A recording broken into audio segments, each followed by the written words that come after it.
If you're using your own money to gamble because you're a gambling addict, that's one thing. Like, it's not great. It's pretty bad.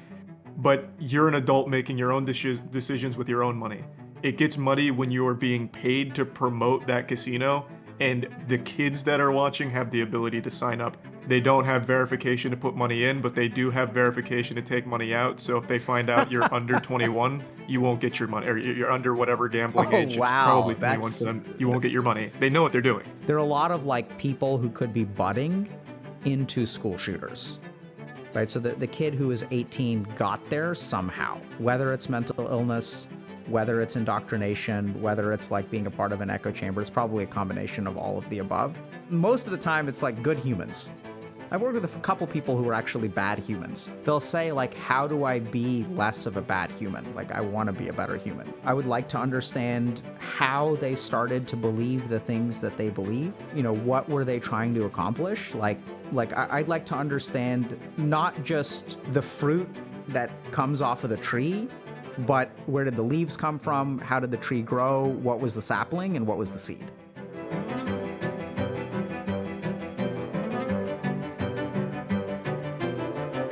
One, two, three, four, 5, 6, 7, 8, 9, 10. Okay. Yeah, I'm sorry. What did you say? I was just saying it's been a tragedy, but No, I was just agreeing. Yeah, it's unfortunate times. yeah, I mean, why do you think this is happening like more and more and more? Oh, I have no idea. I couldn't even pretend to come up with a valid reason. Hold on a second, Charlie. Sorry, my headphones seem to be crapping out on me. No worries. Yeah, so you were saying you couldn't even begin to provide a reason? Nah, I have no idea. I think more and more people retreat into their own fucked up landscapes, mainly just, I think, from online, being terminally online, and they just retreat into themselves and come up with some terrible, terrible ideas. How do you think that happens when you say like retreat into their online spaces? I think they just feel so alone, and they'll read a bunch of shit and maybe a couple like-minded, unfortunate souls, and they start to provide a negative feedback loop. And then they just keep staying in there, and they just become very unpleasant. Any idea what? So, you know, here at HG, we try to help the internet with their mental health, educating people, hopefully guiding people, sometimes offering things like coaching services. What do you, is there anything you think we can do? Like not just us, but also like streamers, the internet, gamers. I have no idea. I really couldn't tell you. I can't pretend to understand the mindset of a lot of these fucked up people. I don't know what makes them do the shit they do or feel the way they feel. I just think that there's a huge element at play where they see people that may or may not be in just an awful spot like they are, and then they start giving each other terrible, terrible ideas and poisoning each other. And then it's kind of like a situation where, because they have so much access to so many people all the time, they just become diseased from it. What do you mean by that? So much access to so many people all the time. Like, you can always find someone who believes in whatever garbage you believe in. There's always going to be groups for it, so you can always find an echo chamber to associate yourself with, and that just reinforces it. And how do you know? So when you're saying, you know, you can always find someone to believe in the garbage you believe in, how do you know what's garbage and what isn't? I guess you'd never really do, unless, you're out from the outside perspective. So something like the JFK being revived and cruising through Dallas to announce his presidency, to someone of, I would say, ordinary body and mind, that sounds ridiculous. But then you have so many people that believe it and have been camping outside of Dallas, that road that he was claiming to be, or that 4chan claimed he'd be driving down for months. Oh, they're still there? I thought that they sort of figured out that he wasn't showing up. Nope. There's still a couple people that show up every now and then, but they no longer do the big ceremonies. What ceremonies were they doing? They used to do candlelight vigils and wait for JFK to ride through. Fascinating. Do you know It was much about amazing. that? Yeah, it started as a 4chan joke to QAnon. They made a post as Q saying that they had evidence to support that JFK Jr. had been revived, and then they gave a date. I don't remember the date. I think it was like November of 2021 or something. That he and Donald Trump would be cruising through some street in Dallas to announce their 2024 presidential run. And they sat out there and waited that entire day. It didn't happen. They came back the next day, still didn't happen, and continued that for about a month Wait, or so. they said he had been revived, like he was literally brought back from the dead? Yep. Initially, they said that he was revived, but I think they tried to change it to be more believable. So they said that he never actually died and had just been in hiding. So they started using pictures of people's hands to prove that they were JFK Jr.'s hands. What? Hmm. Used pictures of people's hands to prove that they were JFK's hands? Yeah, What does there's that even a mean? here. What is Let me that? here. I'll send you the picture that they used for evidence. It was where is it? I think it was a presidential photo of Trump when he was signing something. There was some guy in the background who had hands that they said were JFK Jr.'s hands, and they used that as evidence to support their claim that JFK Jr. is still alive. I want to see if I can find that photo. That's insane, dude. It's So wild. what do you think is going on? And do you prefer like Moist or Critical or Charlie or You can just call me Charlie. so Charlie? Like like why are all these echo chambers forming on the internet? Like what do you think is going on, man? Access. You can, like I said, you can always find anyone who believes anything.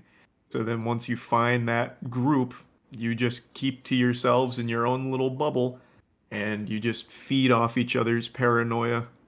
Hmm. Yeah, Is this picture? it's kind of interesting. I wonder about some of these things. So when we've done we've been, I guess in a sense, like supporting budding incels in this community for a while, like in terms Hmm. of helping them hopefully get out of their echo chambers. So we've interviewed several incels on stream, sort of challenge some of their beliefs and ideas. It's really interesting. I saw a recent study where someone actually looked at characteristics some that lead to attractiveness, and it turns out that like jawline, or sorry, not attractiveness, but male characteristics that correlate with sexual activity and maybe even having kids, and facial structure is actually like doesn't correlate at all. So there's some of these beliefs, right, that like a jawline or the Chad jaw or whatever is like Hmm. important in terms of being able to mate, and some of these other sort of pseudoscientific beliefs. But really, the only thing that seemed to strongly correlate was muscularity, which is something that's controllable. But Yeah, I think that's like a positive thing to hear because you have control over your muscularity. yep. You just need to commit to it. Something that you can never change though is height, and that's a tough one. Yeah, so I think height may have been a small correlation, but wasn't Hmm. very big. So a lot of people, do think that height is basically a nail in the coffin. If you're below a certain height, that you're not going to be able to have a successful romantic relationship. But it doesn't seem like the research really supports that conclusion. No, but that's always going to be like their smoking gun. A lot. I know a lot of the incels because we used to do that on the podcast. Sometimes one of our co-hosts would talk to them directly. They'd usually always bring up height, so it seems like a lot of the incels are on the shorter side of things. Oh, There's can you not much can to you do tell me there. what you mean by that? It's something we talked about a lot on the podcast. Yeah, so I have a podcast with four buddies of mine, and one of them's like an incel epidemiologist. He's been on the forefront of plotting the incel course since about 2016. Interesting. Over the course of the years, he's like talked to them, interviewed them, and everything. So I've learned a lot about them from that guy. His name's Kaya. And what is he concluded? That a lot of them are just too far gone. No matter what he's said or what he's tried to say, they are always somehow coming up with excuses for why it's beyond salvation and that they're just going to be forever alone, loser, loners, and they will always hate women. At least some of them. But to be fair, Kaya's only talked to like the most extreme of incels. Yeah, I was gonna say that hasn't really been my experience in terms of the incels we've worked with. I think a lot of them are very decent, good human beings, and also Yeah. seem to be more attractive than they give themselves credit for. But yeah, I mean, anything in particular you want to talk about today? No, I'm good for whatever you want, man. I'm an open book, ready to discuss whatever. And I can't find this picture of the hands anymore because YouTube It's okay. cracked down on conspiracies so hard. Yeah, so Charlie, I one of the things that I really like respect about you is I just like to hear you talk about stuff. Like I think my favorite. I don't know if this is stuff that you stream at some point, but I'll watch your YouTube channel from time to time, and sometimes you'll just like talk about stuff. Like I still remember when you were talking about. There was one video that you made talking about how gender reveal parties were stupid and that this is going to end badly, and then like a week or two later, like someone started a wildfire through a Oh, gender yeah. reveal fireworks. And so there are a couple of things that you've just, you've opined on. And so I was just really hoping to kind of hear anything that's been bouncing around in your head, if you've come to any conclusions recently, what you've kind of been keeping up with. I think there's a lot of, there's a lot of talk about the Johnny Depp Amber Heard trial. There's a lot of, talk about mass shootings. Like those are kind of the two things that were just top of mind for me today. But I also see that you still have a quite magnificent Pokemon collection. Yeah. So it seems like that was not a temporary thing the last time we talked. No, I actually finished the collection for Yu-Gi-Oh! Mainly. Pokemon, I finished mainly what I wanted there, but Yu-Gi-Oh! Was the big one for me, which I finished the collection. What finish the collection means that you have all of the cards now. What exactly The does it? ones that I wanted, yeah, all the cards I was going for. Yeah. So So I no longer have to do that. any of those any of those topics seem appealing to you? Yeah, whichever ones you want to talk about. I myself haven't been diving too deep in anything super serious. The main thing I've been like, I guess, researching is Morbius. So What is very, Morbius?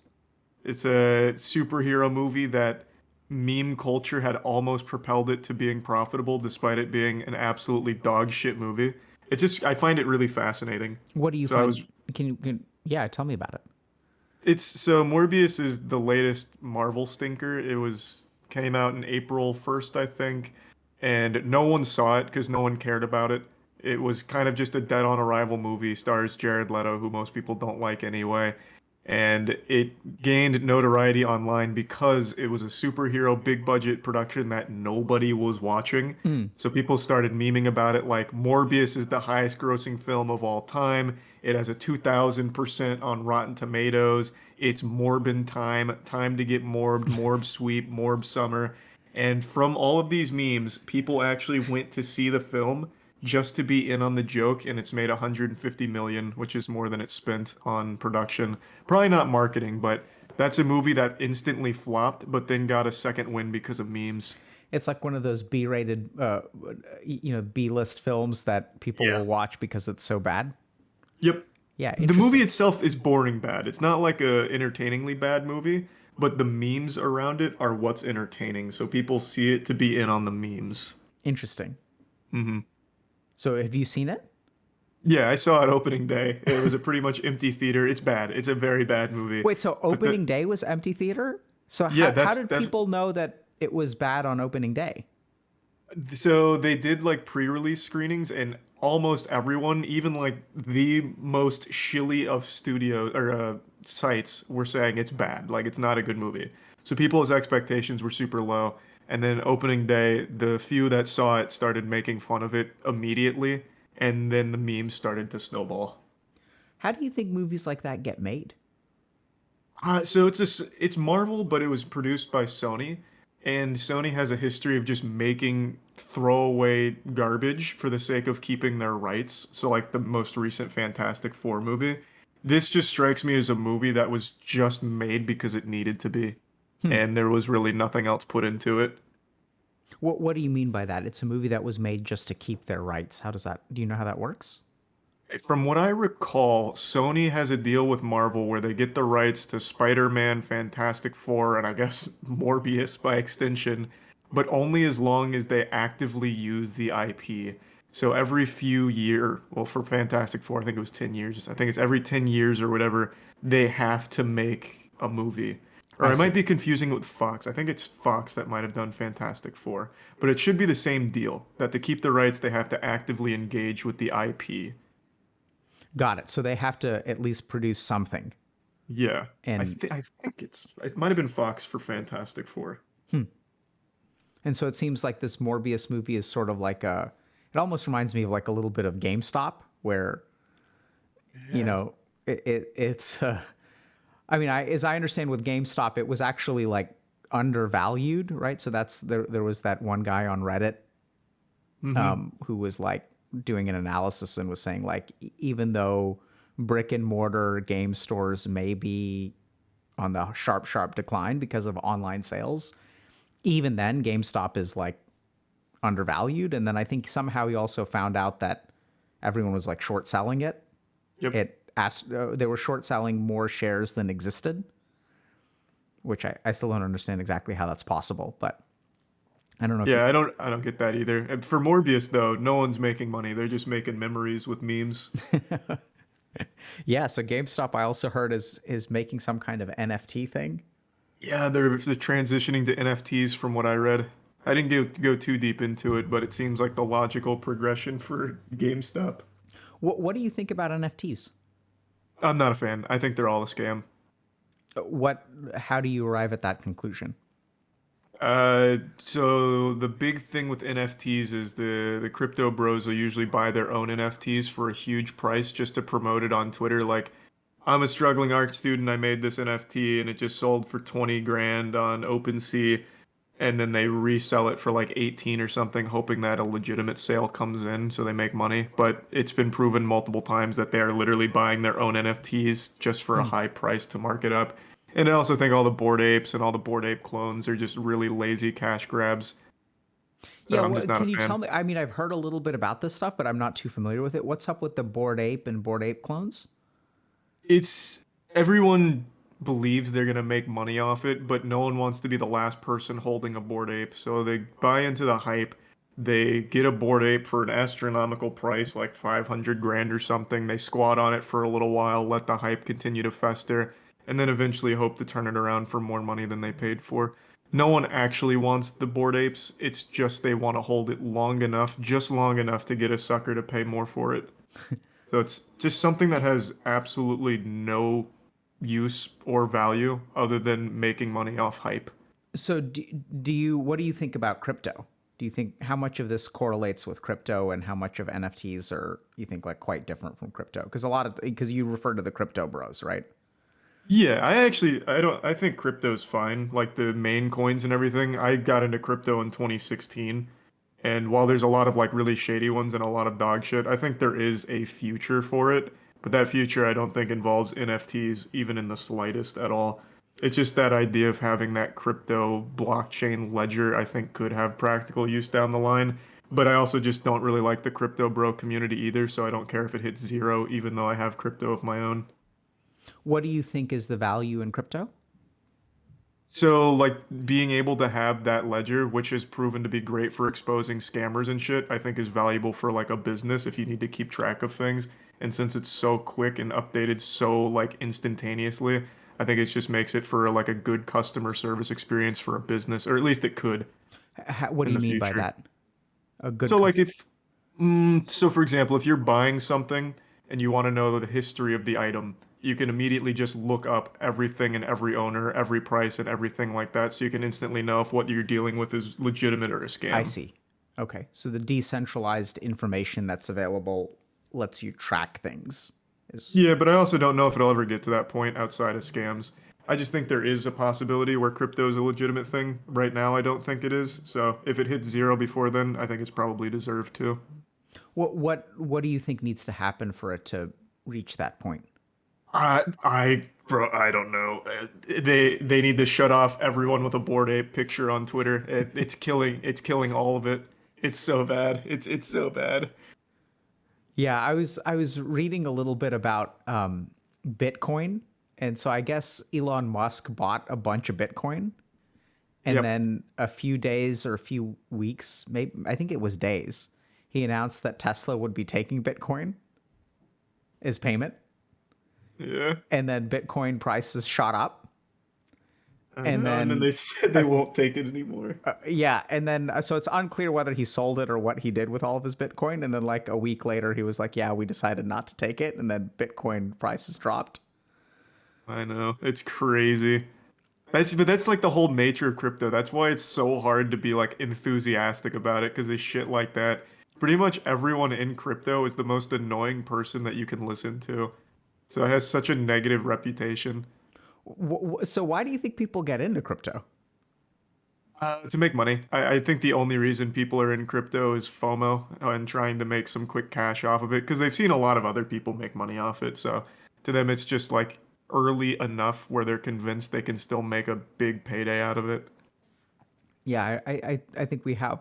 I remember talking to I'm blanking on the name now, but I think Anthony Milanakis. Yeah, he was an early crypto Yeah, bro. or like super early. Like we're talking Hmm. like early 2000s. Like, so he made a ton of money on Bitcoin. But Yeah. yeah, it's interesting, man. I don't know. Like I'm not really too much into crypto, but even I've been sort of I work with a lot of people in finance, and it seems like especially some of the stuff with like Tether and things like that are like very, very shady. Oh yeah, Luna's the big one right now. Luna used to be the fourth most traded crypto, and in 7 days it went to 1/50th of a penny. It crashed from $100 a token to a 1/50th of a penny in What 7 days. I haven't been following what's going on with Luna. Can you fill me in? So I don't really fully understand it, but their head guy Do Kwon was actually on Botez's live stream like the day before it started crashing, talking about like how it's entertaining to watch shit crash, and it was ironic because the next day his shit just completely exploded. But from the videos I watched trying to break down the situation, it seems like from the get-go it was built like a Ponzi scheme, and it finally crumbled after Do Kwon made so many enemies that actively wanted it to fail. So there are people betting like $20 million against Luna, and like actively coming up and presenting how you can exploit Luna and how it could theoretically fall instantly into a death spiral. And I think with all of this compounding on top of each other all at the same time, it just started to collapse because it became very clear to a lot of people it's pretty shady. But how can you? How does $20 million cause? How can you bet? Because I think you can't like short a cryptocurrency, right? Like you can't. You kind of can. From what I understand, the bet I'm talking about is there's a big guy on crypto who was publicly making fun of Do Kwon and then said, "I'm betting you $10 million this shit'll be, lower than it is right now in a year." And then Do Kwon's like, "All right, bet." And he's like, "You know what? I changed my mind. I'm upping it to 20." And Do Kwon stayed silent on that, but they did bet 10 million into a public account, betting against Luna, and then other people started betting against it as well. And it became common knowledge that if you had enough money, there was a way where you could instantly keep spitting out $50 million from Luna and driving the price down and down, down until What? it death spirals and depegs How does that? What do itself. you mean? But who's taking the other side? So I understand if this guy Do Kwon is taking the other side of the $10 million bet, but how can other people bet against Luna? So they had something called a stable coin, an algorithmically stable coin, which historically always fails. And if they could depeg that stable coin, the whole thing collapses. And that's what they were proving, I think. Again, I don't fully understand it. I'm just trying my best to regurgitate the videos I watched. So the idea was if you had enough money, which Luna was generating billions, there were some huge whales in there that did have enough money. If you had enough money, you could bet against Luna and depeg that stablecoin by Got it. doing something, and I don't remember what. Yeah, so I'm that sort of makes sense because I saw that there was Tether was supposed to trade at the whole point is that it's supposed to be pegged to the dollar, right? Yep. And I Hmm. saw that Tether at some point was trading for like 99 cents, or Yeah. somehow the peg got removed, but it's crypto is something that it sounds like both of us are sort of peripherally aware of, but not really Yeah. like experts in. And the funny thing about that is I'm not sure that the people who are experts in crypto are actually experts in crypto. No one is really an expert in crypto. It's such a wild wasteland. Good news, though, to all the lunatics out there. It's what they call themselves. Do Kwon has announced Luna 2.0, baby. Terra Luna is back and better than ever, and people are already buying it. It's the most pathetic thing I've seen on Twitter in a minute. What does that mean? What is Luna 2.0? He's just He starting. just he relaunched it, and people are buying it. What? How does that work? How do you? He just relaunched it. He just literally said, "All right, Luna's dead. Here's 2.0." Does that mean he lost the bet? Yep. So he lost the bet. I don't think he's ever gonna pay up, but yeah, he lost the bet. I thought you said they put money into a public account. They did, but he still has to like confirm the transaction. Last I saw. Oh wow, interesting. And yeah, so Charlie, any idea where these people come from? Like these people who are making the coins? I couldn't tell you, man. So Do Kwon, he's an actual billionaire because of his shitcoin. And I've never heard of him before this. Well, that's not true. I looked him up a little bit. Apparently, he tried one unsuccessful shitcoin in 2020 that didn't work. So I'm guessing he just started taking protocols like contracts from other cryptos and then eventually got lucky with Luna. I don't know. I really don't know. Interesting. The world is changing, man. I know it's wild. It's absolutely wild. Anything in particular you think is like extra crazy? I guess staying in the same ballpark, just the delusion from people that are buying Luna 2.0 right now, it makes me sad. Like I don't know, reading their comments, because when it crashed, people lost everything because they believe so heavily in crypto. So there were posts about like how much they've lost as well as how much that money meant to them, and then people legitimately talking about how they're now suicidal and need like professional assistance. It was sad. And then those same people are buying into Luna 2.0. I don't know, it's just sad to see. Yeah, I mean, I think so. I mean, so we had, I forget why, but something came up and I just shared some thoughts about crypto on stream a couple weeks ago, and just why I think crypto is like fundamentally like different in some of the psychology. There's actually like a lot of different, I had sort of sketched out maybe even like a lecture series about like the psychology of like cryptocurrency. But a lot of it is like not quite. So what some people may think is that there's sunk cost fallacy here, which is like, okay, like I've already lost all my money, you know, so if I go to a casino and I lose $100, the only way I think I can get it back is by gambling again, right? Like if I was up $100 at one point, now I'm down $100. The only way to make myself whole, which is a strong bias that humans have, is to keep gambling. The interesting thing about crypto is I think there's more to it than that. It's not just the sunk cost fallacy. It's the idea that every time I do this, I understand the game a little bit better. And it's my ignorance last time that like, because, you know, Luna was, you were saying trading at 100, right? And so this time, like, I know when is the right time to get out. So it's kind of like sunk cost fallacy, but I think I'm not surprised that people are sort of like, well, what happened with Luna? I'm sure if I talk to people, what they'll say is, yeah, what happened with Luna was that a group of people just basically tanked the coin. But if that had not happened, if this rare event where Do Kwon took the bet had not happened, then I would be rich. And there's actually this other kind of, it's interesting because there's actually a lot of neuroscience and psychology into this. There's this part of your brain that engages in something called counterfactual thinking, which is when you go back into the past and you kind of like rewrite history. If I had done this, ... then things would be different today. Which is like, it's an adaptive sort of like part of the mind. It's like, you know, if I screw something up, how do I learn how to do it properly? I go back in time and I think to myself, oh, I shouldn't have said that, or I shouldn't have done that, or whatever. And then you like learn how to behave in the future. And so I think we're seeing this kind of thing in crypto where everyone, like, people screw up and they're like, oh, now I know how to do it right. And so this time it'll work because I've learned my lesson. Yeah, that's a really good point. It's kind of the same mentality when it comes to gambling. Like, if I had just got out 3 hands ago when I was up, I would have won this money. Now I know for next time. But then you still never get out at the right time or anything like that. It's the same with crypto. Yeah, well, so it seems, right? So I think that that's definitely the case. But Yeah, I mean, what do you think about? I know that there's been a lot of streamers who've gotten flack recently for gambling streams, and I know crypto sponsors a lot of streamers and stuff like that. What do you think about that stuff? I For crypto sponsors like Coinbase or like Binance or something, I don't have like a problem with it because it is just crypto exchanges as far as I know. They don't do anything besides just sell the coins.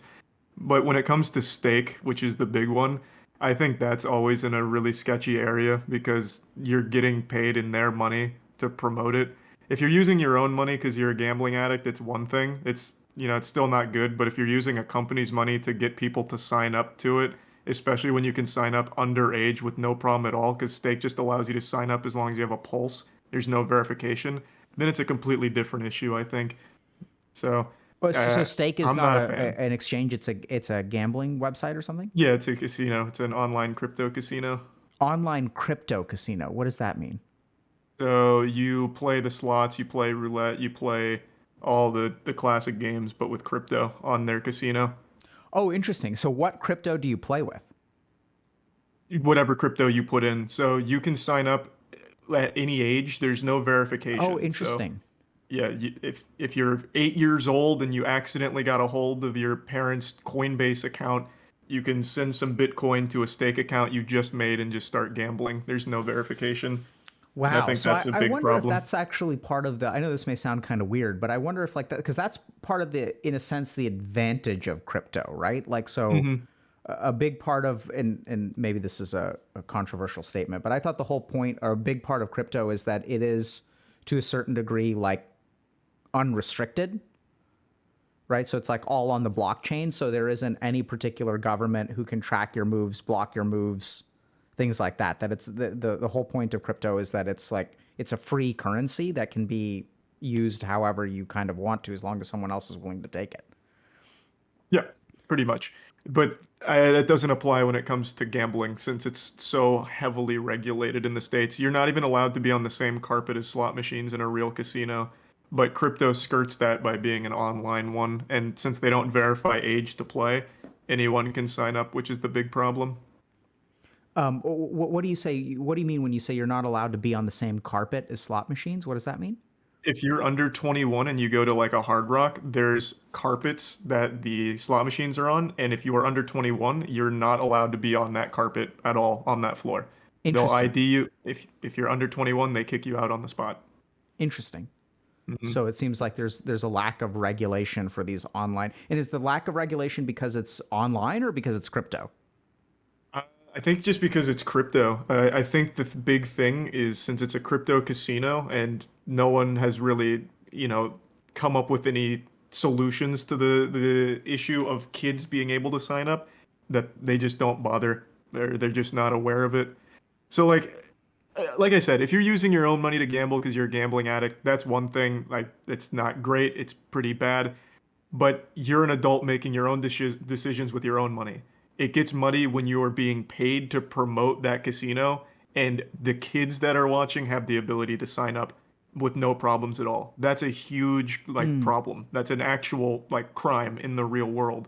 But since it's online and it's a crypto casino, there's nothing to stop it from happening.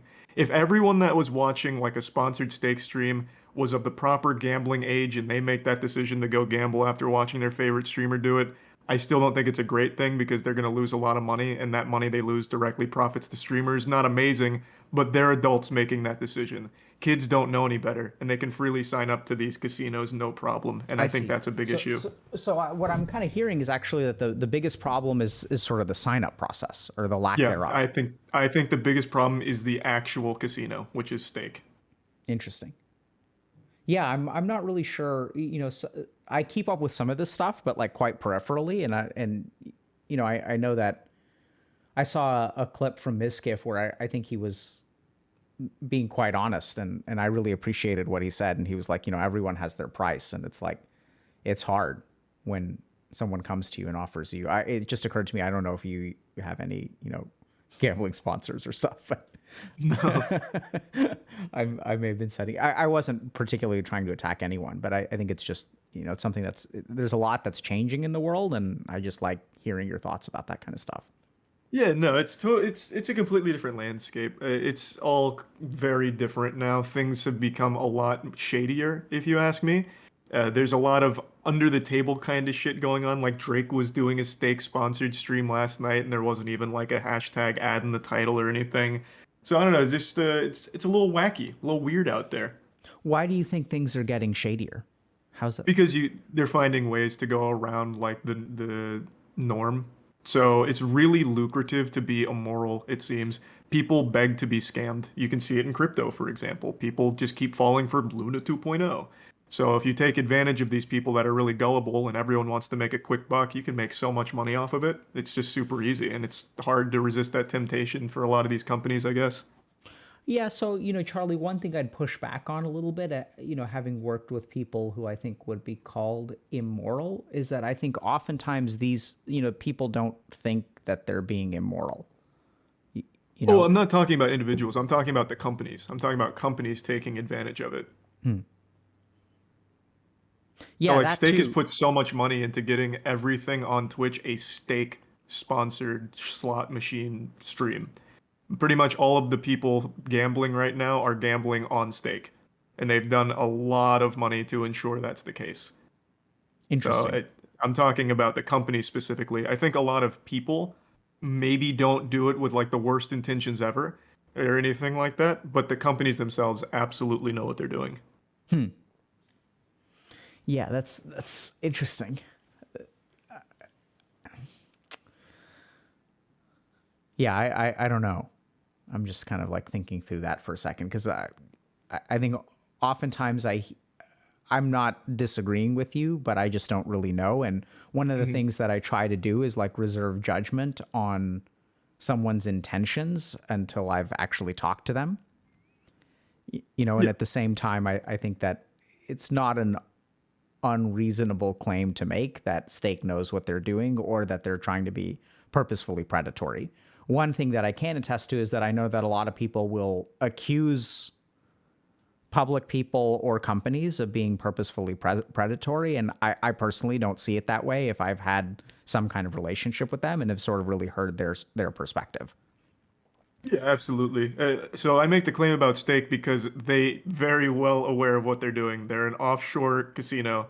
I don't remember where they're stationed, but it's in like a really lax gambling Got area it. where they're able to do a lot of shady shit. They don't have verification to put money in, but they do have verification to take money out. So if they find out you're under 21, you won't get your money, or you're under whatever gambling Oh age. It's probably wow, 21 for them. You won't get your money. They know what they're doing. yeah, that kind of stuff. I think really wow.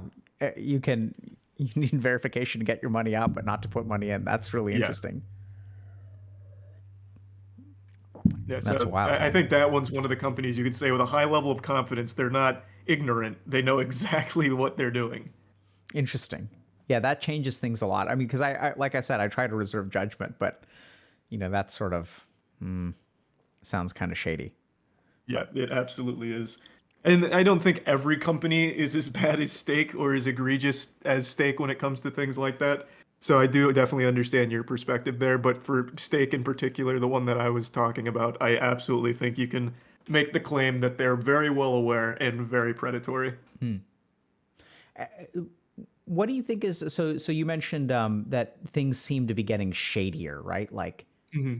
and people are sort of learning to skirt the rules. I'm also sort of noticing that maybe the rules can't keep up. Like sometimes, so I was kind of thinking a little bit about all the school shootings and stuff, and everyone's talking about gun control, which I think is definitely a piece of the puzzle. And there's good data that shows that people have done comparative studies between like the U.S., the U.K., and Australia that basically show that culturally, like in terms of values and preferences and stuff like that, these three nations tend to be like pretty similar. They also have somewhat similar demographics, somewhat similar socioeconomic status, things like that. Like the economies and forms of government are like relatively similar, and that the UK and Australia have far fewer shootings because they seem to have gun control laws, and there also appears to be a causal relationship there where I think Australia maybe 20 or 30 years ago like instituted stronger gun control, and prior to those laws passing, they were similar in terms of the US like per capita number of deaths and things like that. But I think that when we're sort of looking at this stuff, like, it's more than that. So one of the things that I've been wondering a lot about is that, to my knowledge, gun control hasn't gotten that much worse in the US. Like, I don't know if you keep up with this stuff or not, but like, I think like guns were pretty available. A lot of people had a lot of guns like 20 or 30 years ago in the United States. But what has changed is the internet and like mental health and some of these other factors.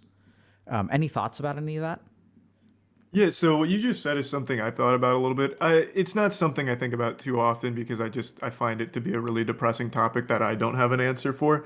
But I do remember growing up, I had a lot more access to like being around guns in public. I remember there was like convenience stores that would have guns for sale. That's not really the case anymore. Now it seems like it's a little bit more difficult to like find them in the wild, but it seems the process is still pretty easy. I think there is merit that to the claim that maybe they should at least increase the age or something because 18 is probably a little young, especially considering it seems to work to some level. Pretty much every mass shooter is 18. They literally get the gun when they're 18 and then commit the crime. So they didn't do it when they were 17. They're not getting it illegally at 17 years old. Maybe just wait a little bit longer, or maybe make the age a little bit later might help. I don't really know. But I don't think gun control has gotten super lax. I actually think it's a little harder to find guns now than when I was growing up. And I grew up in Florida, so maybe I was just around like all the really like wild gun-toting areas, but now I don't have guns for sale at convenience stores around me when I'm out in public. It's just one of those things where I think people have been changing, probably because of them feeling so like isolated or like locked in these really unhealthy echo chambers online. I really think that is a big contributing factor. Yeah, I do too. And I think that's where part of what I think is challenging about this discussion is that, so I think there's good kind of scientific evidence that stronger gun control laws will make a significant impact on the problem.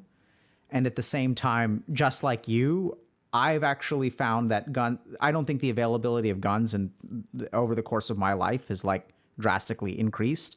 I mean, I know that there's a lot of, changes that have happened with like semi-automatic or like, I think the guy at, from the school shooting last week a couple days ago. Wow. It's already been felt like a long time ago, but that's probably we're just getting numb to it. But he had like, I think 2 AR-15s.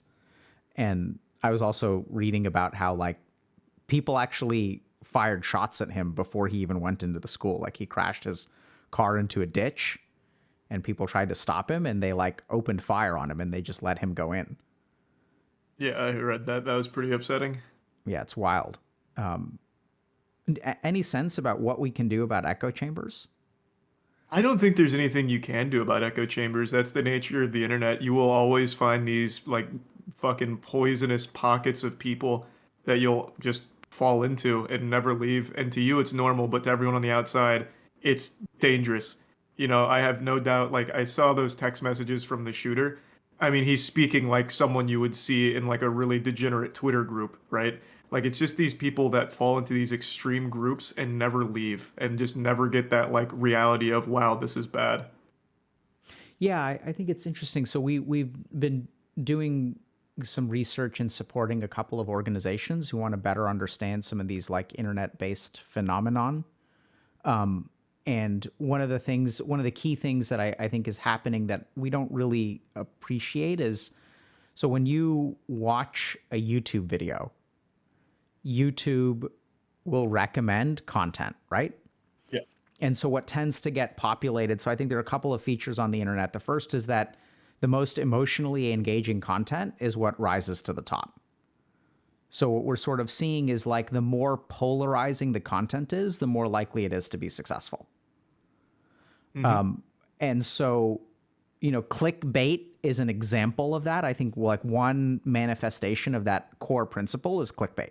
So like the more that you can emotionally engage someone through a thumbnail or a title, and this is something that even people in our community have criticized us for. And so it's something that we're kind of going back to the drawing board and kind of considering because I think their points are good. But so what tends to happen is people like over time on the internet, there's this phenomenon called online drift. where what happens is you watch like one YouTube video and then YouTube figures out that in order to keep you engaged, we're going to show you more of the same stuff. And over time, it'll like slowly radicalize you. And so it's really interesting. And I don't think it's like necessarily YouTube's fault, because YouTube's job, for example, is just to give people the content that they want to, right? There's like billions of YouTube videos.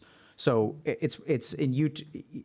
I don't think it's like nefarious that they're trying to help you sift through all of the content on YouTube so that you can have like a good experience there. Like I know mine, for example, I have a bunch of Elden Ring PvP videos popping up, right? And I'm glad, that's what I'm interested in.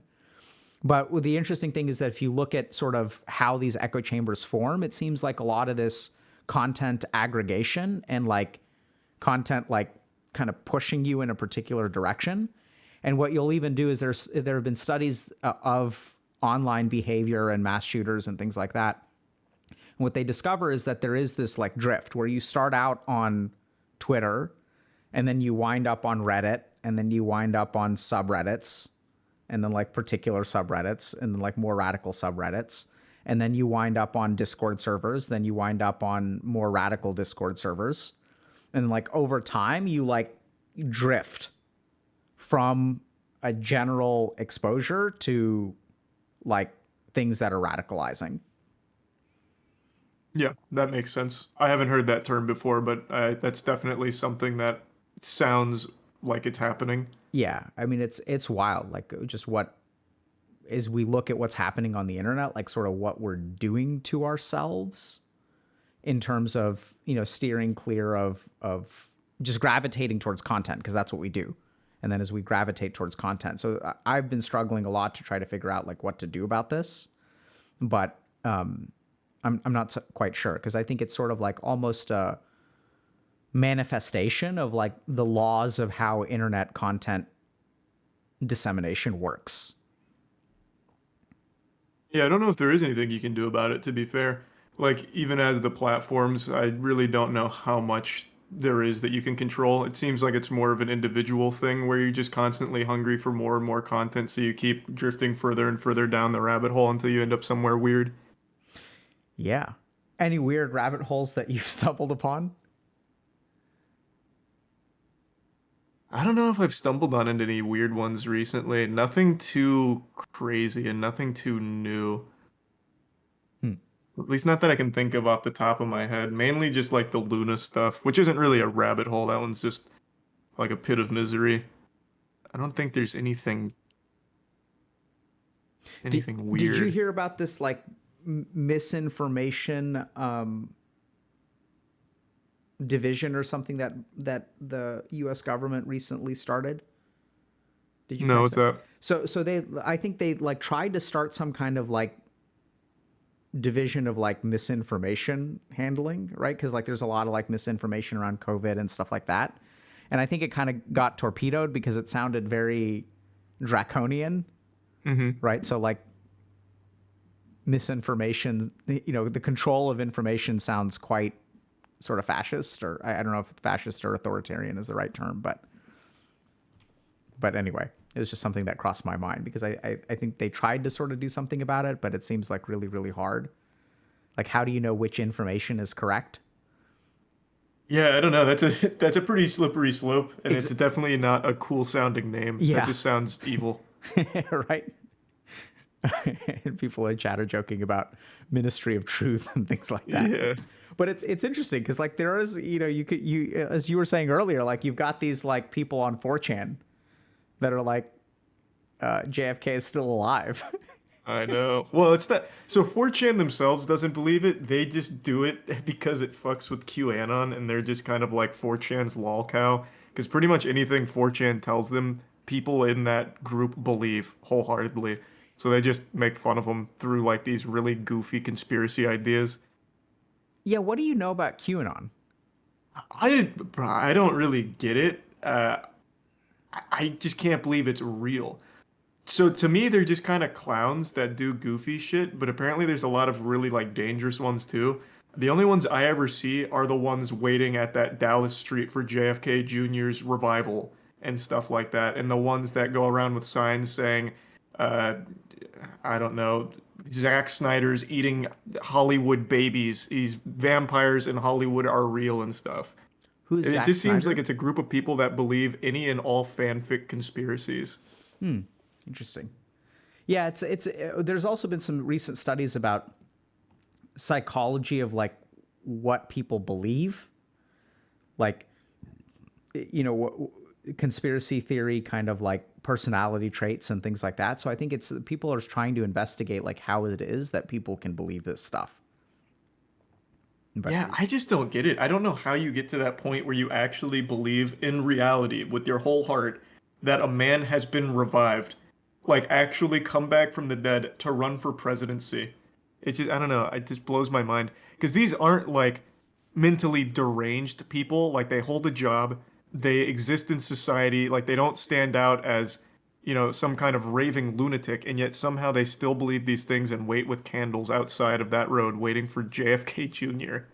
yeah, so it's interesting because you use the phrase mentally deranged, or they're not mentally deranged, right? Yeah, And exactly. Like they're just average Joes, the God-fearing American guys that for some reason believe this weird shit. yeah, I don't know. So I think like part of the other thing that I've been sort of struggling with is where mental health or mental illness fits into this stuff, right? So like people who are investing in crypto, like a lot of times what'll happen is you'll get people who will kind of label things as mental health or mental illness, which I think has a fair, I mean, there's a certain truth to that. And at the top of the list is, I think there's other oftentimes not or black and white discussions, not nuanced discussions about whether school shooters are mentally ill.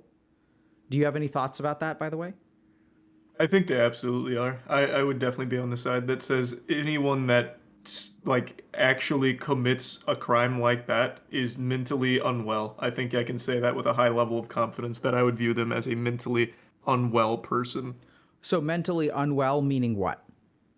I would say I would go as far as to call them like actually like deranged. There's something that went wrong in their brains that broke down a barrier that told them that this is something that they can and should do.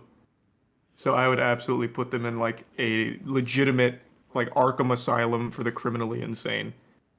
Like I don't view them as having like mental awareness anymore. They've deteriorated to a point that's almost like subhuman to commit something like that. Yeah, so I know this is going to sound kind of weird, but I'm not so sure.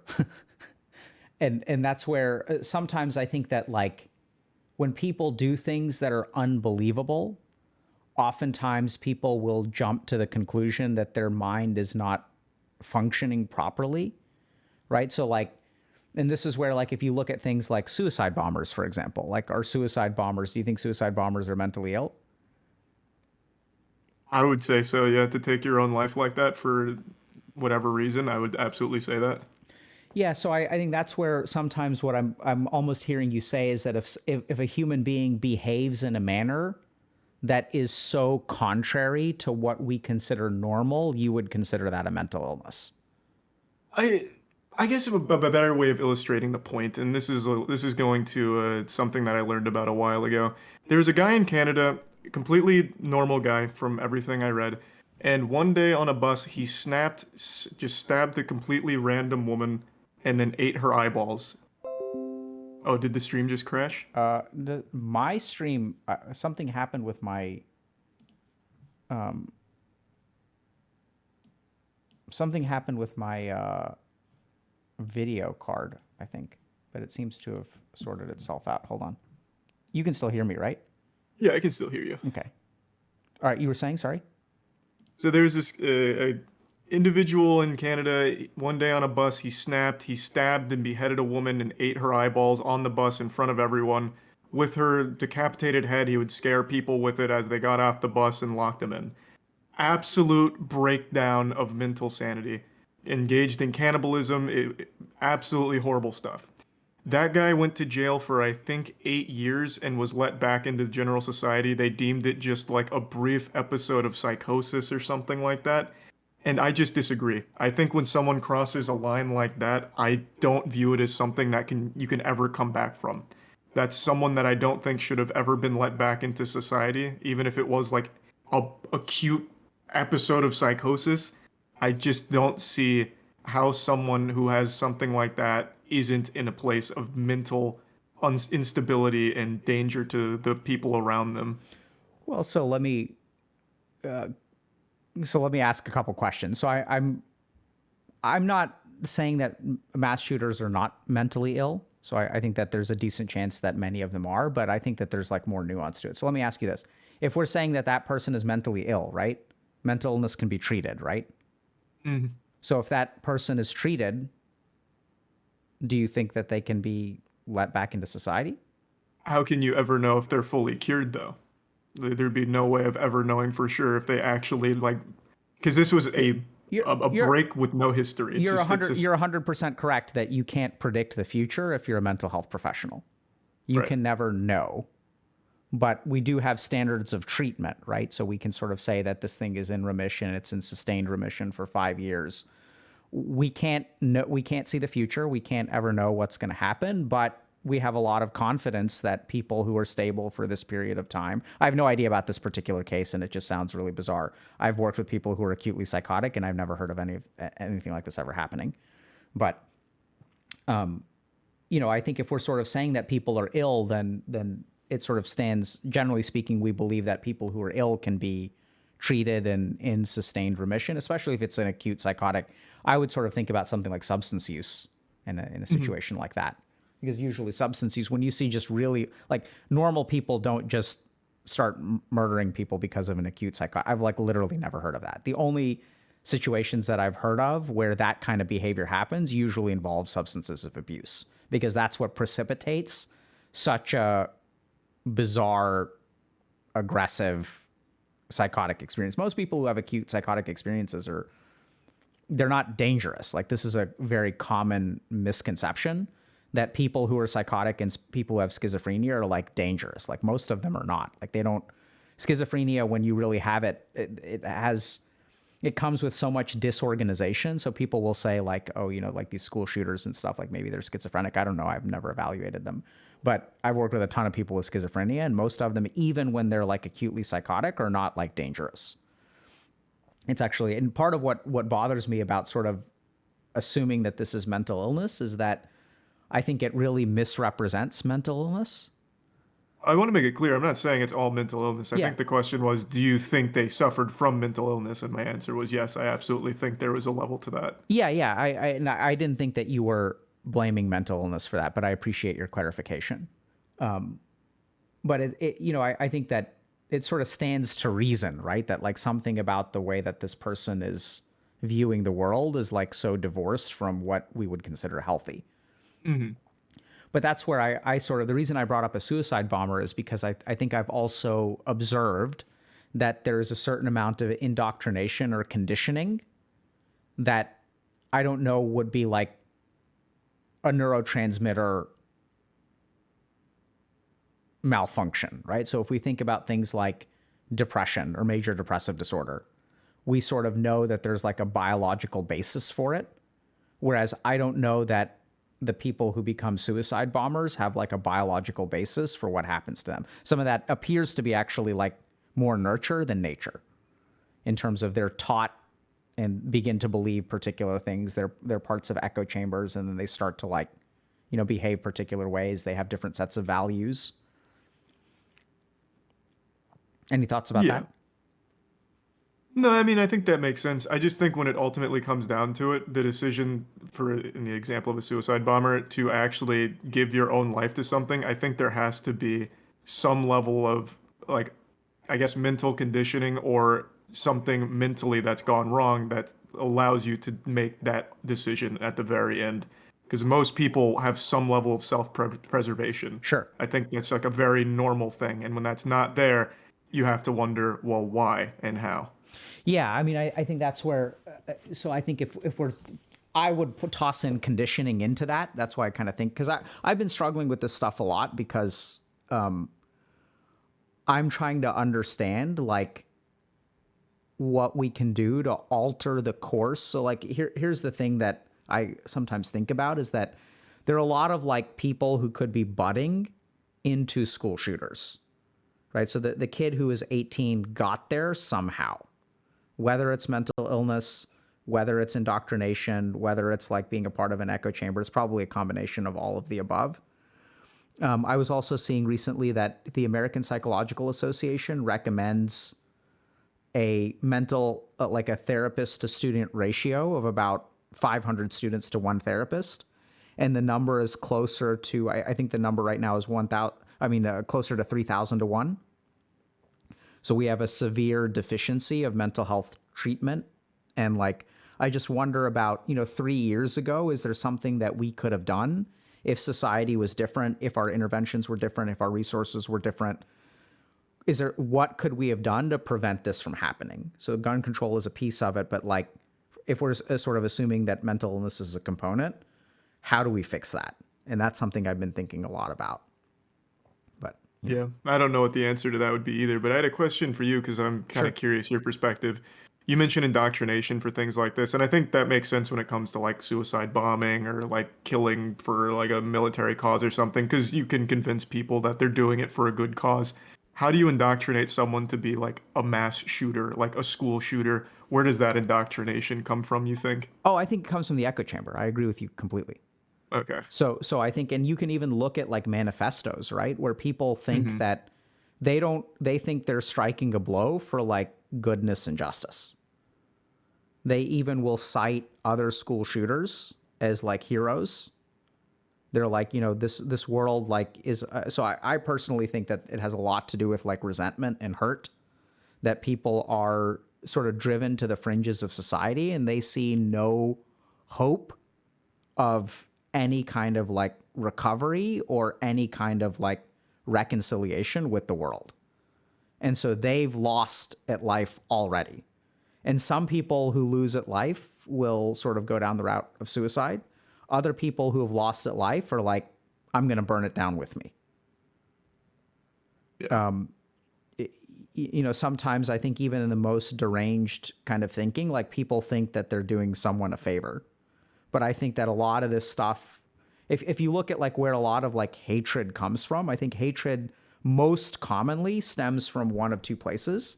It either stems from conditioning, where you're taught from a young age to hate someone else. So if you look at like, anti-religious sentiment or like racial sentiment or things like that, a lot of that is like culturally, or not, it's conditioned. So if you grow up in a household where people are anti a particular religion or anti a particular race, those are going to be the values that you internalize. The second place is that oftentimes hatred comes from hurt. I think that's like in my opinion, the number one case. Like we learn to hate that which hurts us, which is sort of what we're biologically designed to do. And what really terrifies me about this stuff is when I think about mental illness. So when I think about illness, the whole idea is it's like not the way the body is supposed to function. Right? So if we think about a heart attack, like a heart attack is a malfunction of the heart. What actually terrifies me some about some of this like emerging, I think deranged behavior is maybe a better way to put it, is that I'm not so sure that this is a malfunction of the mind or the brain. I don't I'm not sure. I haven't worked with these people extensively. I've never talked to a school shooter, so I don't really know. I'm sure that you could diagnose them with something, and I think that treatment would, in my mind, would undoubtedly help them.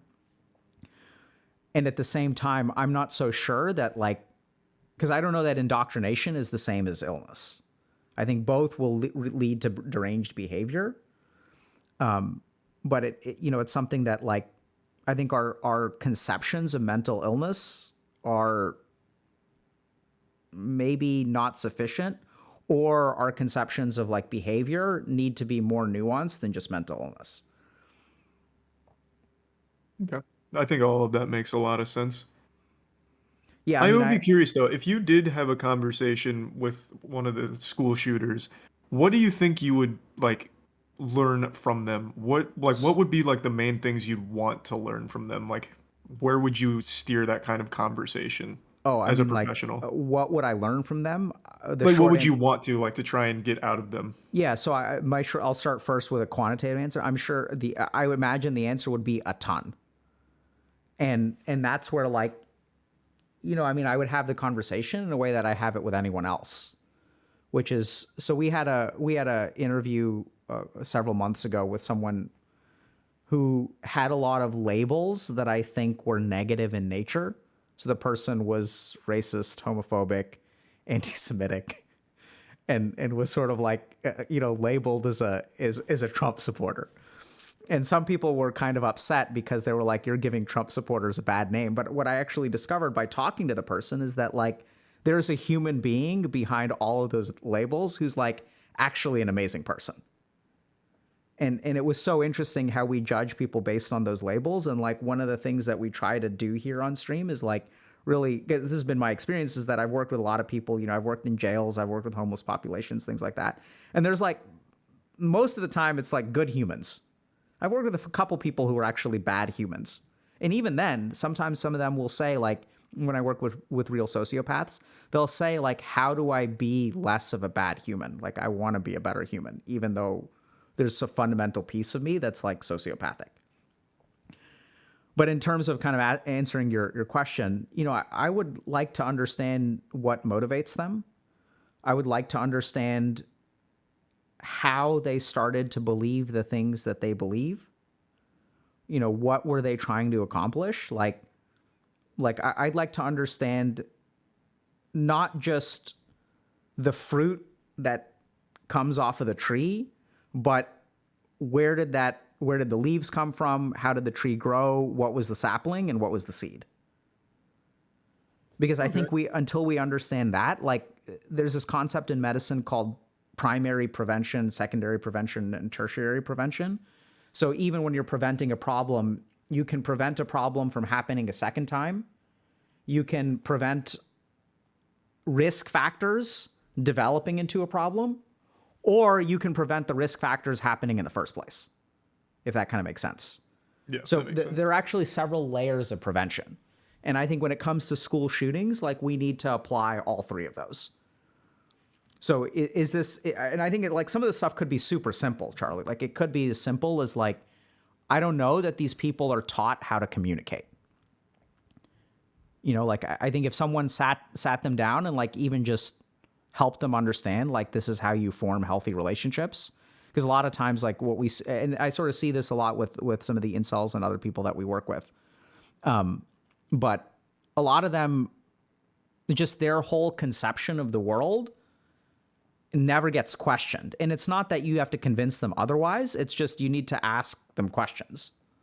And the more that you ask them questions, the more, like, you're not trying to trick them or anything like that. Like, the more you ask someone, okay, like, help me understand why you believe what you believe.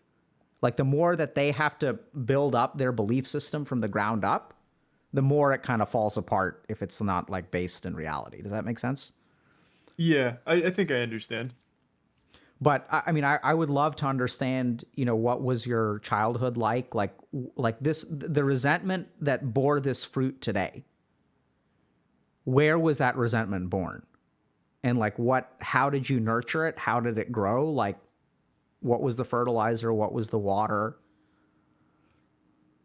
Because I think that this is where I've talked to a lot of people who have done bad things, and even kids, right? So you'll get, like, kids who, like, go to juvie and stuff, right? And the challenge is that a lot of times people are looking to punish the kid, but it's very hard to ask the question. Like, if a kid is, like, smearing poop all over the walls and like, like, assaulting other kids and things like that, like, very few people ask the question, why is this kid doing this in the first place? Like, what's going on with this kid? Do you think if you had access to, let's say, every kid in the world, every kid in the country, and you talk to each and every one of them, do you think you would be able to identify, like, someone who is genuinely at risk to become the next school shooter? Like, is there certain things you would look for that would, like, trigger alarms in your head that's like, wow, this kid might actually be a 100%. threat? Okay. What would those factors look like? Well, so a part of psychiatric training involves assessing. So we all talk about, like, assessing for suicide, right? So, like, people, if you go see a therapist, people will say, like, are you suicidal? And we're taught how to do formal risk assessments. So a formal risk assessment is when you ask a lot of questions about, like, what's the like? So how do we tell if someone's really suicidal? If I post something on 4chan and I say I'm gonna kill myself, is that person actually suicidal? You know, or like, you know, you'll have people who will sometimes use suicidal language as expressions of frustration. So you'll have people who will say things like, oh my God, like this freaking, if this toilet gets clogged one more time, I'm gonna blow my brains out. So people will say things like that, right? Is that person actually suicidal, or are they just expressing frustration using like colloquial language? So we're taught ways that to assess whether suicidality is like how significant it is. Now, once again, I mean, these assessments are not, I mean, they're far from perfect. There are actually good studies that show that even trained mental health professionals are very bad at predicting suicide. Like, we just don't know, because the short answer is that you can ask as many questions as you want to, but no mental health treater can see the future. Right. That being said, there's a part of our training which is less popular, but we're also trained to assess for homicidal ideation. So we're trained to assess whether people are at risk to other people. And that too, when I say 100%, if I remember your question correctly, could I predict it 100% of the time? No. But are there things that I could hear in those interviews that would make me concerned that this person could become a school shooter? 100% yes. Yeah, well, there was never any chance of like being 100% Yeah. accurate on anything. I was just wondering if there were like certain factors. There absolutely, because it's part of what we do, right? So like, and this is the kind of thing where it's sort of like, you know, I would just ask simple questions like, you know, do you, and it's not just about fantasies. I mean, that's not really where I would go. It's more like, you know, like, tell me about how unjust the world is. Mm-hmm. Right. And then let's like, you know, tell me about like, you know, why is the world like so unjust? Like, how does it, who are the winners and who are the losers? Who, like, how is it determined, like, which camp is in, like, who falls into which camp? And there are all kinds of features because, you know, we've worked with a lot of, you know, people who I think could have ended up in very bad places. And I'm really grateful for even the people in our community who will share some of these thoughts, like even on our subreddit. Like, there was actually just a post today, which was excellent, about, I have like incel-like thoughts. Can we like talk about it? And it was a great post. Someone was like, this is what I believe. Like, I'm trying to understand, like, is this real? Is this not real? And like, it's awesome that people are sort of like talking about it, but it's not an echo chamber, right? And the people's responses are not, yeah, what you believe is 100% correct. People are like, well, and it's really great. I mean, even community members are like, well, how did you learn to believe this stuff? Like, you know, that's not the way that I see it. So it's the opposite of an echo chamber. But I would start with questions like, you know, are there winners and losers? How is it determined whether winners or losers? And what kind of recourse would you have if you were in the loser bracket or bucket? Like, you know, what are your options? And that's where I think there are a lot of features which personally, like, we've done a lot of research on this. And as I mentioned earlier, we advise some institutions about like how to make these assessments or what to look out for. But, you know, there are certain things like sort of like a deterministic mindset.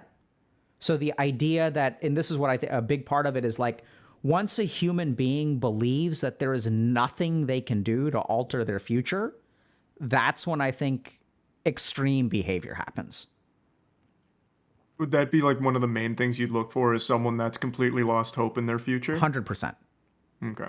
Right? So like, it's 100%. That's what I would look for.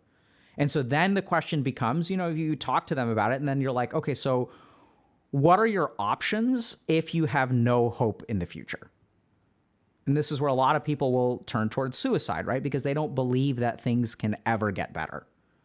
And some people, once they enter these kinds of echo chambers, will sort of think about like striking a blow for my beleaguered group. So other things that I would assess for would be a sense of like common identity that outweighs individual identity.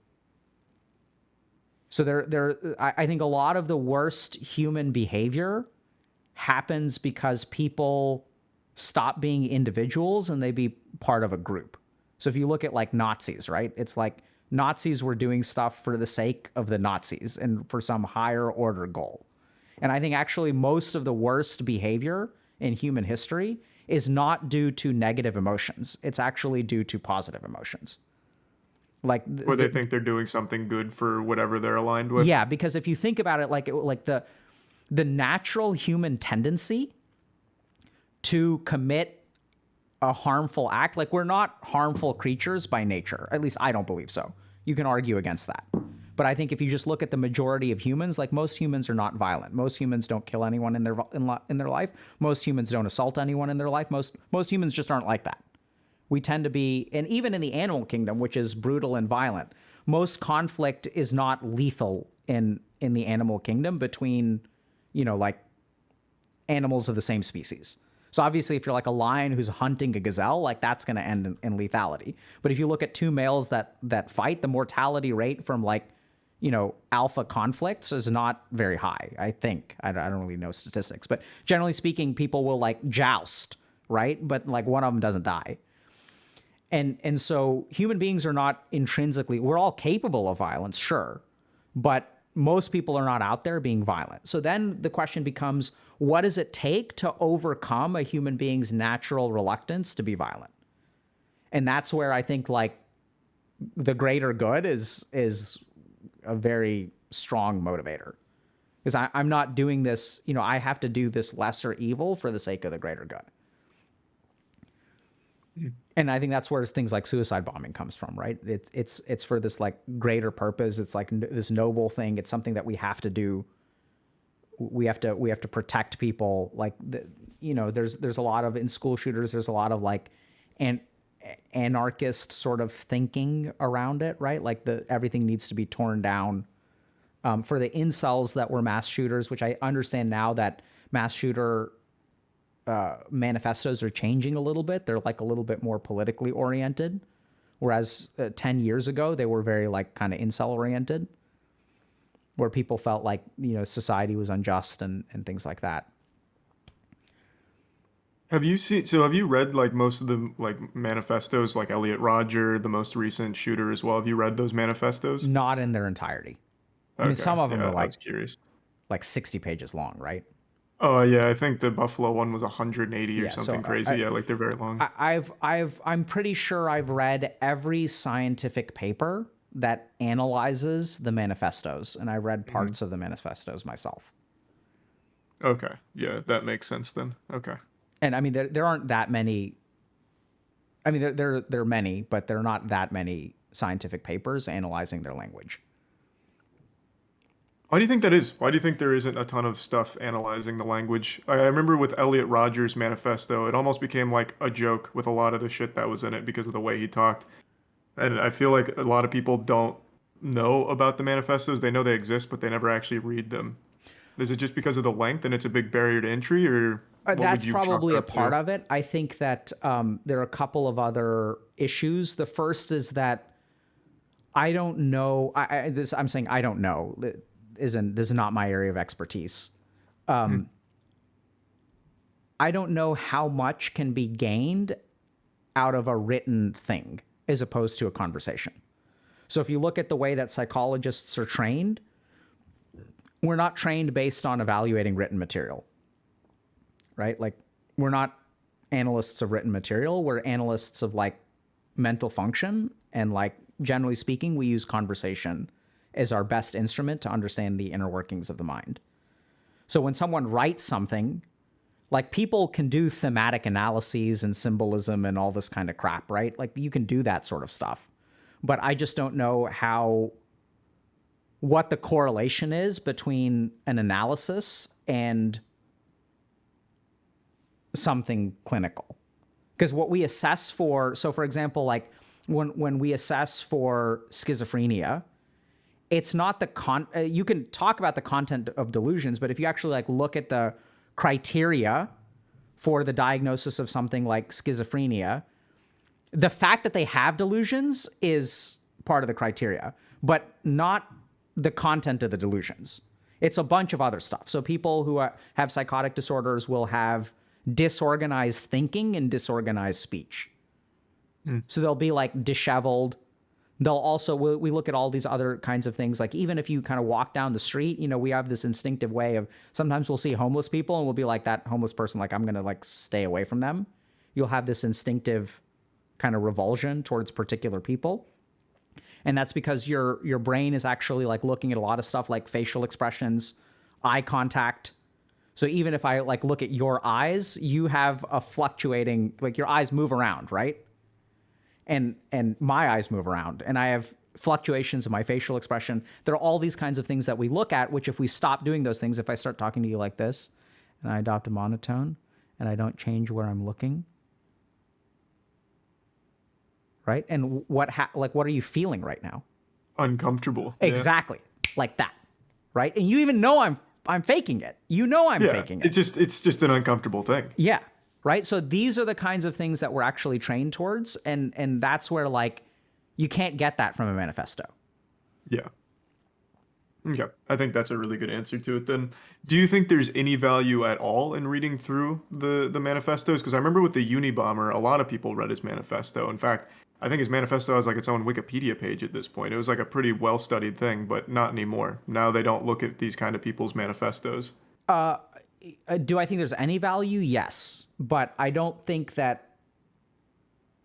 So here's the thing. I think what causes the behavior is the process of radicalization.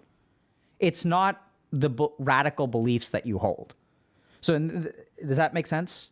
Yeah, I think that makes sense. So I mean, like this is where like you can have, you know, so if like one person writes a manifesto about being a school shooter, if one person writes a manifesto where they're gonna, you know, 9/11 and like, you know, if when Osama bin Laden made his like statements about why he did what he did, you can analyze all of those things.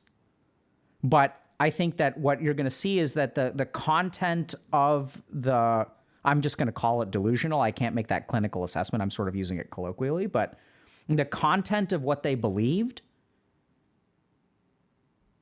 is not what, I don't know how to say, like, you can, like, even if what they believed is wrong, you can try arguing with them or giving them evidence. They're not going to listen to you. Does that make sense? Yeah. Once they believe it, like, you know, the QAnon people, you can tell them, hey, by the way, we can't revive people from the dead. I don't know if you knew that. And the QAnon people are like, they're not going to care about that, right? True. Well, I mean, you never know with necromancy. I mean, anything is possible. I mean, necromancy is, yeah, you know, I don't know if that's a real thing, but, you know. Well, you know, there's an entire community of necromancers that might disagree with you. My point exactly. So like, you know, you're going to, I don't know that really countering their belief system is actually an effective way of communication. And this is actually what really pisses me off about political discussion is that, like, I was watching this clip of a reporter asking a particular politician about, you know, why this keeps happening. And like the questions were an attack. And, you know, there was no actual, like, questions have stopped being. So normally, like, when I think of a question, and it's weird because I actually have to formally teach this. So I'll even like teach people, like, what's the purpose of a question? Like, Charlie, what's the purpose of a question? Get an answer. So I would disagree. I would say, I think that you are correct. Unfortunately, you are correct. So that's where I think that's why most people ask questions, to get an answer. And in particular, oftentimes they're looking for a particular answer, right? Or they're setting up the question in a way that the answer, like, it's like a loaded question, you know? Yeah, I mean, that's kind of the nature of debates now. I think debates are entirely pointless online. You're never going to change anyone's belief. I completely agree. So that's why, like, so this is why what I have to teach people, and I have to, like, recalibrate. And I'm like, the reason you ask a question is to learn. Like, a question, like, if I know the answer, why am I asking a question? If you have an opinion, just state the opinion. Don't pretend it's a question. And if you actually want to learn something, ask a question. And you'll be, like, amazed at how much this helps, like, interpersonal relationships. So I had to learn this in terms of my own marriage, but also in terms of couples counseling and even, like, in esports teams. So you'll have people who are, like, Socratic teachers in esports teams. And I try to knock this behavior out of people, where it's like, I'm going to ask you questions to convince you of my point. And that's where like even debates, I agree with you, are useless, because the presumption is that like one party is right and one party is wrong. Whereas like I think what we need to have instead of debates is like, how about we actually have a conversation between two people who disagree and we try to come to some kind of accord. It's not about convincing the other person that you're right and they're wrong. It's about like, you believe this, you're not a dumbass. I believe this, I'm not a dumbass. How about we like get together and try to figure out, okay, like how can we like have these different sets of beliefs? And instead of assuming that the other person is an idiot and convincing them that they're an idiot, how about we like get together and try to figure out like how we can both work together or how we can reconcile these views? Yeah, I think that sounds pretty ideal. I think one thing that really contributes and inhibits the ability to like have a conversation is that people have this desperate need to surround themselves with people that believe everything they do. So if there's a disagreement, it's like a personal thing that someone believes something that they don't. So I think that's why a lot of these conversations are steered towards me trying to get like a gotcha moment to try and convince you that I'm right and you're wrong because it's part of like my team. Yeah. And that's where, give me just 1 second, Charlie. Sorry about that. All good. I completely agree with you, because I think what's happened, it's like, it's become ego, right? It's like, I can't afford to be wrong. And this is where I think that like, honestly, I don't like, I mean, I'm going to get political for a second, but when I look at these like political interactions around gun control, the way that these questions are being asked about gun control is like, you will never get a conservative to admit that gun control is a problem now. Because if you force them to say that, that means that they're going to be responsible for what happened and like kids dying. You have to give them an out. Does that make sense? Yeah, I see what you're saying. You can't say like, the way that these questions are being asked, you're forcing them to double down on their beliefs. There's no like, and this is why like I see this all the time in terms of, like couples counseling with addictions, where when someone screws up, telling them I told you so and forcing them to say, yeah, I really screwed up on such a catastrophic level, and we've been screwing up on a catastrophic level for years and years and years and years and years. Like, it's going to get the opposite result. No one's ever going to budge, because the only, like, if you try to trap them in a corner by saying that, like, that comes with accepting responsibility for what happened. I don't know if people are willing to do that from an ego standpoint. And I do think that they're also, and I do think it's not a black and white issue. I mean, I'm in favor of gun control, but like, this is the kind of thing where there's like more to it than that, right? There are mental health issues. There are all kinds of other like radicalization issues. Like, it's not, there's a lot going on here. But the fact that everything gets so damn polarized is like the only way, like it becomes a contest. And the problem with a contest is that there's a winner and there's a loser. And there's no like cooperation. Like, there's no collaboration. There's no like, there's just accusation after accusation. And it's, in a sense, like, I understand it, because I think that those accusations are warranted in a lot of cases. But I don't think it's an effective way. Like, it certainly doesn't work in couples counseling. When people fuck up, like, calling them out on it over and over and over and over and over again is not how you patch things up. I think that makes sense. I mean, so I've always said arguing on Twitter or YouTube comments is the biggest waste of time in the world.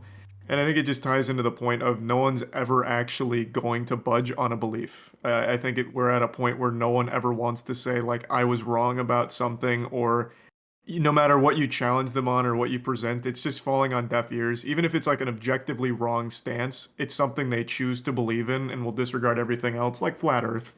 It's just, when you're arguing, I just find you to be wasting everyone's time, especially your own. If you're trying to have a conversation, I think there's merit to that. Like, if you're just actively talking to a flat earther and just listening to them and maybe asking questions, I think you can maybe gain something from that. Whether it's productive or not, that's up for argument. But at the very least, it's better than trying to have a legitimate argument with someone, because no one ever is going to budge on something they've chosen to believe in, even if it's wrong. Yeah, I mean, I completely agree. I don't know where. So I think for me, it comes down to learning. right? So like, it's not about who's right and who's wrong. It's about learning. And anytime you engage in an argument, the mind is not in a frame. It's not primed to learn. It's primed to convince. And then you have two people who are each trying to convince each other. And like sometimes people do learn from arguments. I don't think that you can't learn anything. But generally speaking, it's almost like when we work with like parents and kids who are addicted to video games, it becomes like a pissing contest where the parent is trying to get the kid to understand and the kid is trying to get the parent to understand. And when you're trying to get someone to understand, like it's not going to work well. Instead, what you should really do is try to understand their perspective. Like when we try to understand the person who disagrees with us, instead of trying to convince the person who disagrees with us, because if someone disagrees with us, like they've got to have a reason for believing it, right? And there's something out there. Like, and this is where the other thing that happens is we tend to just insult the intelligence of people who disagree with us. And nowhere is that easier than with flat earthers. We're like, how could someone be so stupid? Whereas I don't believe that if you test 100 flat earthers, their IQ is going to be lower than average. I really don't believe that. I don't think it's about intelligence. But we assume what we tend to do is we make like personal attacks, or we insult someone's intelligence, or we call them, subhuman or stupid or idiots, or like, how could someone be so stupid? And we also elevate our own IQ, right? Like I have an IQ of 160 as tested by this internet IQ test. And like once that, no one's trying to, it's just not going to get you anywhere. It's just a waste of everyone's time. I think what politicians need to do is try to understand like why they believe what they believe. I think that just goes for everyone. I think just instead of trying to keep dunking, just having a conversation is more beneficial and you waste less time. I mean, I think so. That's why we do what we do. We'll take it. Some of my favorite streams have been with people who are like evil, but it turns out that they're not evil. Like we've had people on stream who like the internet doesn't like, but I think it's just, it's so easy to judge, especially on Twitter. Like all Twitter is capable of is judgment. And that's the really devastating thing is if you look at engagement online, the more righteous fury, the more pitchforks you can get out, the more views you're going to get. Who would you say is your most controversial guest you've had on here? So I am not sure I'm comfortable answering that question. Oh, because I see. Sorry, I didn't phrase that correctly. I'm totally. I was just thinking through it for a second. And I mean, I think that I don't know that people would have a problem if I answer that question, but a rule of thumb that I try to follow is that I don't talk about someone, even if they've been on stream. I break that rule. Yeah. So, for example, I've talked about how much I appreciate your opinion on particular things, and if there's something going on, sometimes I'll mention like general stuff. But generally speaking, I try my best not to reflect on conversations or at least name people. I'm sure some people can put things together, but it's just a, Okay. Yeah, no, that makes sense now. Yeah, sorry. No, it's fine. I don't mind that you asked the question. I was just thinking a little bit about how I felt about answering that. Mm-hmm. So no worries. And actually, I don't even know. The other thing I'd sort of say is who's the most controversial guest? I think you'd probably have to ask, because I actually don't know about a lot of what goes on. Mm-hmm. I'm not really familiar with some of the Twitch drama and things like that. But I think the other thing that I'm kind of concerned about, just in relation to that, if I can just kind of go on a quick tangent. So one of the things that I really struggle with, maybe you can help me with this, is exploring issues with people, like trying to have these open conversations and at the same time not platforming someone who has views that upset a lot of people. Oh, I see.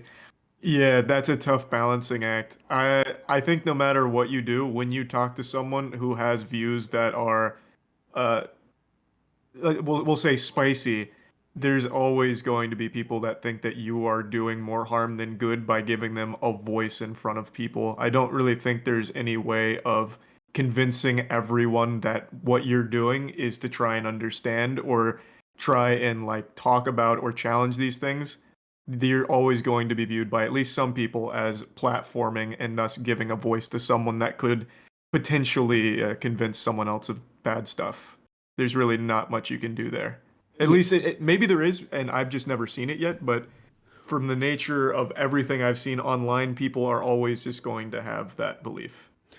So, Charlie, I'd appreciate it if you ever figure that out. Let me know, because Yeah. I would like to talk to people who.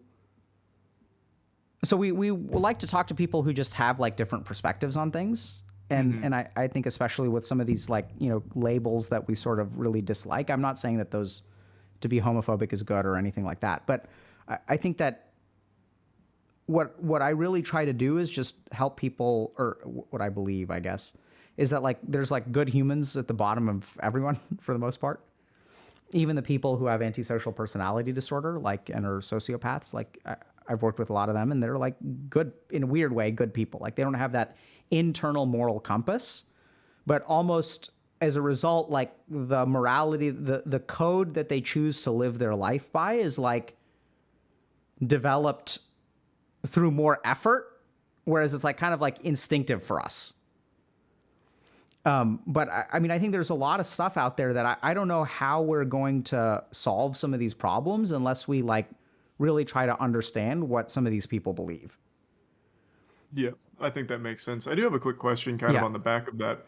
And you mentioned this earlier. You have talked to people that are labeled as racist or homophobic or something like that. But you've said, like, at the bottom of it, there's a good person there. Is that, like, in spite of being or holding racist and homophobic beliefs, they can still be a good person? Or I'm just trying to, like, understand exactly Yeah. what So that means. and I'm going to have to get going in about 10 minutes if that's cool with you. Totally fine, yeah. So what is a belief? I guess it would be a set of values that someone lives their life by, something that they will always hold in their heart. That's what I would consider a belief. Okay. I So will always believe Santa Claus is real until proven otherwise. I don't think is a strong belief, but even still, it's something that I think a person will always, or a person guides their life by. yeah. So I think I'm really happy with your answer. And I think I would dispute parts of it because I think it touches on a lot of nuance. The first is always. So I don't think by nature of the definition, a belief is not always. Right? So like I can believe that my keys are in my pocket, or I can believe in God. And if I am a diehard religious person, that belief may not persist for the rest of my life. Now, we oftentimes think that way, right? Because that's how it is for most people. So I think your answer is like a good one. But if you really tunnel down into it, it's possible for people to find God if they were born an atheist, and it's possible for them to become an atheist if they were born religious. So first thing to understand is that the nature of beliefs is that they're actually changeable. That's what makes them beliefs. What isn't a belief is knowledge. So a belief is something that actually we don't know. That's how I'd sort of define a belief, Okay, that or a makes different sense. perspective. But I think the definition you offered, I think, is a much more practical one. But then, so I think just beliefs are just like constructions in the mind, and they're actually a little bit divorced from reality by their nature, because that's the difference between belief and knowledge. So knowledge is something that I can be secure in. A belief is something that I'm actually don't know, right? So people will ask, do you believe in the afterlife? No one's saying, I'm sure that an afterlife exists. The best you can get is belief. And that's because we have no data from the afterlife. That also is a little bit disputable, but anyway, conversation for a different day. There's one psychiatrist out of University of Virginia who actually has done a lot of interesting research on reincarnation and past lives and stuff like that. It's really fascinating. So he's published a lot of like scientific papers about it. And that's where, so I think what I've sort of learned is that a lot of times beliefs, so what I think makes a good person is their actions. And I think what makes a lot of our beliefs is our sensory exposures. So if I grow up in a homophobic household, I'm going to be homophobic. If I grow up in a particular political oriented household, I'm probably going to like follow those political beliefs. So that's where I think we hold people like accountable or even blame them for their beliefs. But if someone is sort of like, homophobic, I oftentimes find that that's a problem of ignorance as opposed to anything else.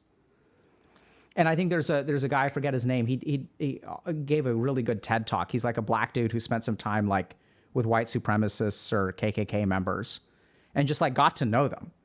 And even when I sort of deal with like a lot of racism, I think a lot of racism, for example, is born of ignorance. Like a lot of like homophobia is like born of ignorance. It's just you've never spent time, like, you know, if you hang out with people who are of a different race and you have particular beliefs, over time you'll just naturally discover that these people are like normal, or that gay people are normal. Lesbians are like, most people are just humans. And it's sort of like an ignorance of that basic humanity that I think results in a lot of that stuff. And so in my experience, people who hold bad beliefs, sometimes they're sort of chosen or people kind of give in to them. But I'd like to say that, you know, upwards of 50% of them, it's like really due to ignorance. And then in those people, if it was due to ignorance, do you like try and steer them towards maybe changing those beliefs, or do you still consider them good people even with those beliefs if they continue them, or what does that look like? I usually try not to steer people. Mm-hmm. So that's because, you know, how do I know that I'm not the ignorant one? Right? Okay, maybe all the homophobes are right. Maybe one race is worse than that. Like, who knows? Like, you know, I don't believe that. I'm pretty confident in that, by the way. But generally speaking, my experience has been that you don't need to steer people if they have incorrect beliefs. All you have to do is ask them to explain. Okay. Right? So, and that's where like, so, you know, so I was talking to someone a couple months ago about COVID, and they're like, yeah, the reason I didn't get COVID is because I have a strong mind. And the reason that people are dying of COVID is because they have weak minds. You know, and that's where it's like, I don't really believe that at all. But so then I ask them to explain it, because who knows? And then what I tend to find is that if you ask, you know, like a flat earther to explain things and like really explain them, what you'll find is that they're like, explanations are like inconsistent. They're internally inconsistent. And that if someone, you know, really has a very solid like understanding of things, they should be able to explain it well. And that oftentimes the more that you ask questions and seek to learn, like if people have incorrect beliefs, so this is what we do sort of there's a technique called motivational interviewing that we do in addiction psychiatry, where oftentimes people are in denial that the substance is a problem, right? Oh, it's not the alcohol that's a problem. It's that cops are racist, and every time I drive while I'm drunk and I get a DUI, it's like a consequence of racism. You know, like they'll cite all kinds of different things. And so you just ask them questions. And the more that someone is in denial, like the right move is asking open-ended questions. And what we've learned from numerous scientific studies on denial around alcoholism is just asking people open-ended, non-judgmental questions actually gets them to like recognize that they have a problem. It's kind of bizarre, right? Oh yeah. So I see what you're saying. So alcohol is like not the problem at all. Like there are bigger problems in your life. So it must be, you know, alcohol doesn't cause any problems whatsoever. Well, like sometimes I'm hungover, but yeah, but what's the problem with being hungover? Like what's the big deal with that? You know, like who cares about being hungover? It's like, it's not alcohol that's causing the hangover. And the person is like, wait, no, alcohol is causing the hangover. Yeah, but you like hangovers. No, I mean, who the hell likes a hangover? Wait, I'm confused. You said that alcohol doesn't cause any problems and you don't like hangovers. Does that mean that you don't like being hungover? No, I don't like being hungover. Oh, so like, what can you do about that? Well, I could drink a little bit less, dumbass. Oh, I see. So maybe you should drink a little bit less. Yeah.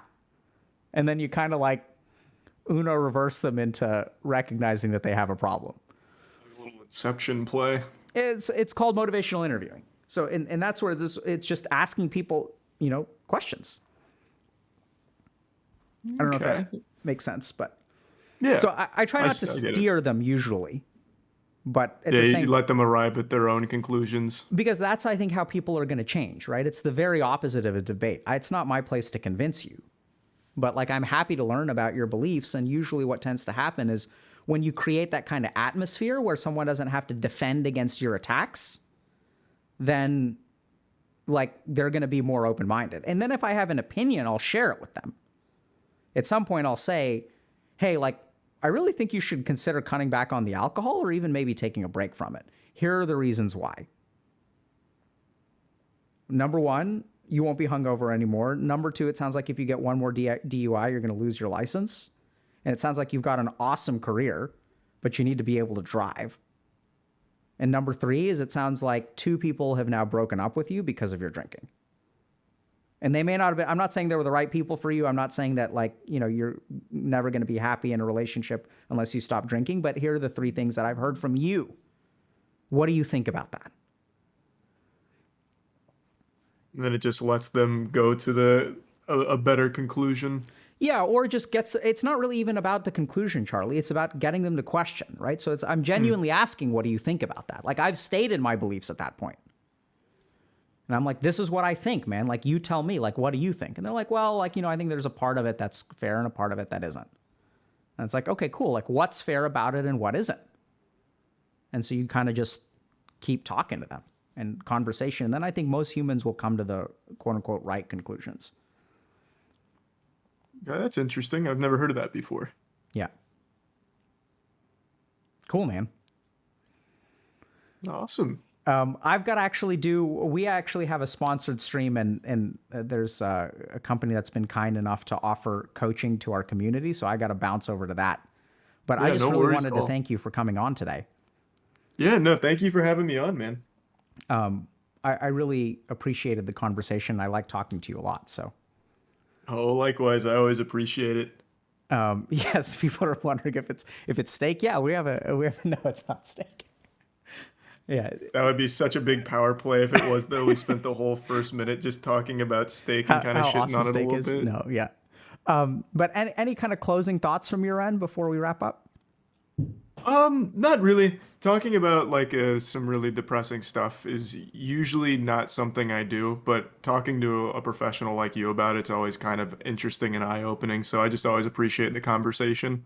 Likewise, and as a professional, I think that, you know, we learn a lot and we do have a lot of expertise, but I'm convinced that, you know, like the best answers or a lot of the solutions to this problem are not necessarily going to come from professionals. So even if you look at things like Alcoholics Anonymous, which has helped, you know, way more people become sober, I think, than therapists have, by statistically. So I think that part of what I really appreciate is just, you know, if you have ideas or other people in the community have ideas, if people are listening and have ideas, like, that could help. Yeah. So appreciate it, man. Take care. Thank you. Adios. Hey, bye everyone.